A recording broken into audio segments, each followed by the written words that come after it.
Hey there, welcome to the College Investor Audio Show. We are so excited that you're here and joining us today. This is so helpful.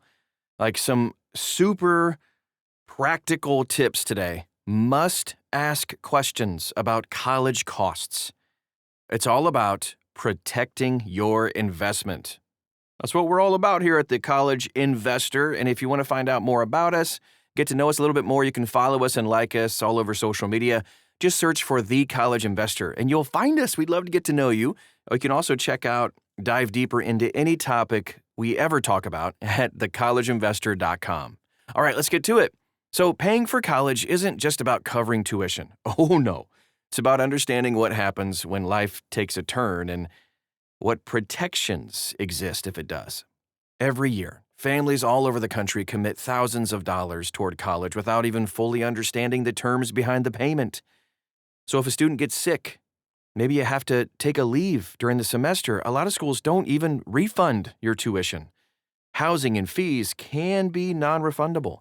Grants might be forfeited, and student loans might still have to be repaid, even without a completed term to show for it. My brother ran into that issue, actually. But that's why understanding school policies and looking into tuition insurance before the semester starts can help families avoid financial stress if a college experience gets completely interrupted.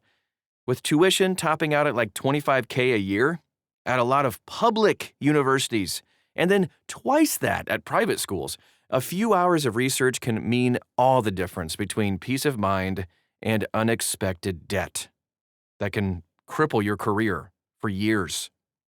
So we're partnering with our friends at GradGuard to kind of help you understand how tuition insurance can protect your investment.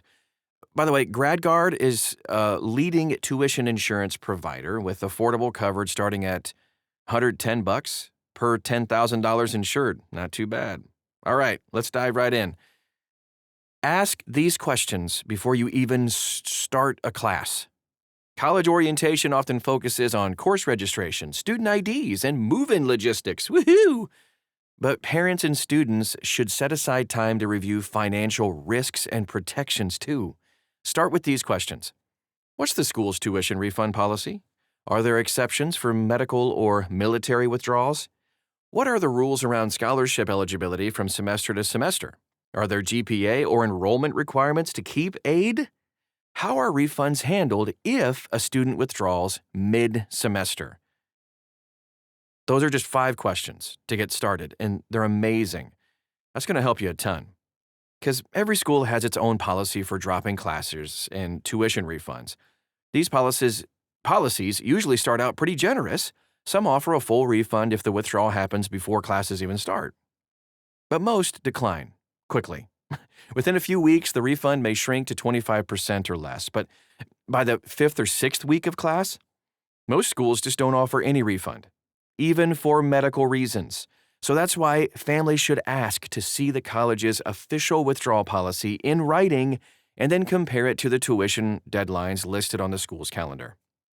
Students on scholarships should also know the conditions they got to meet to keep that aid. Many scholarships require a minimum GPA, full-time status, or even a specific major.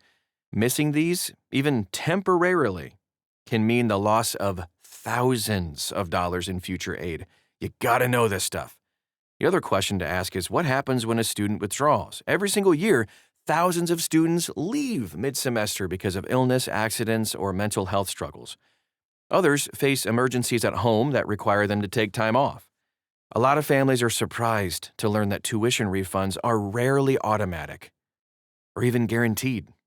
Colleges typically don't even refund room and board after the semester begins. Academic fees and health services might also be none or non-refundable. That means a student who withdraws in week 4 could be left with a bill and no credit toward graduation. Some colleges do have an appeal process, though, but even that can take weeks, months to complete.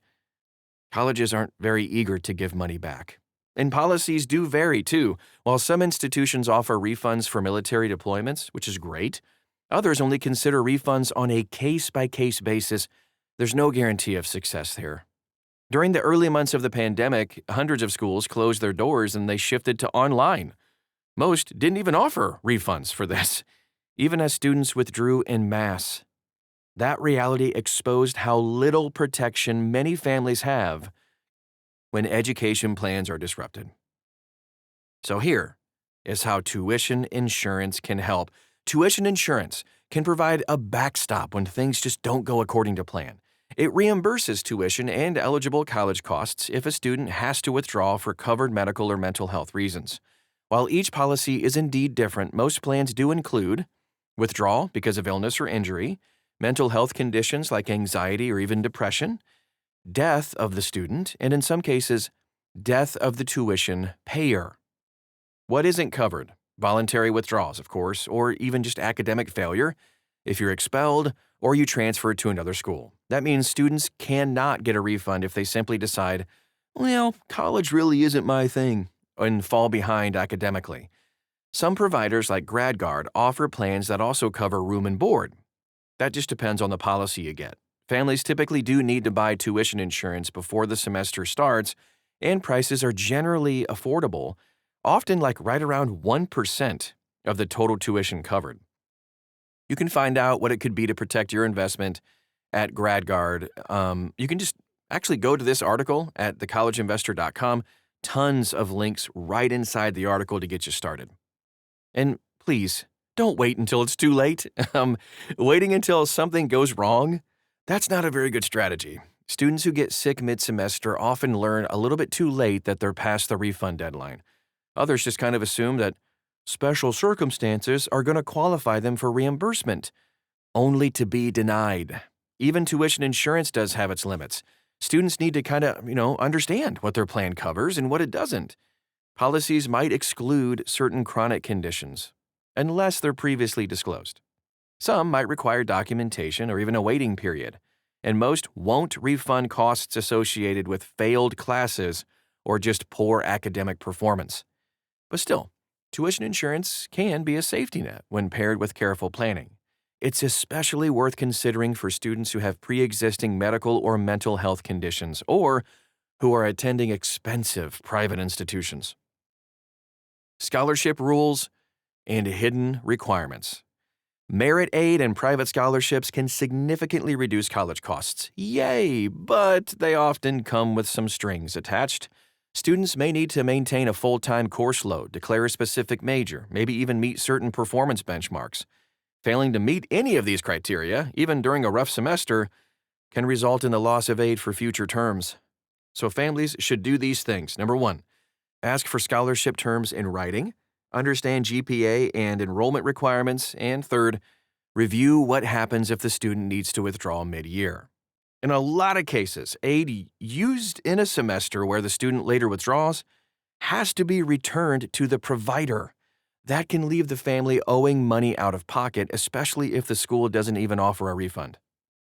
So here's what parents and students should take away from this.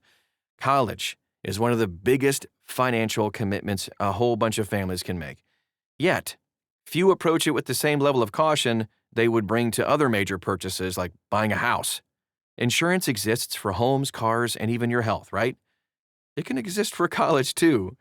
Before you pay your tuition, parents and students should do these 3 things. Number 1, review the refund and withdrawal policies at the school. Number 2, understand what scholarship conditions must be met. And 3, consider purchasing tuition insurance to protect that investment.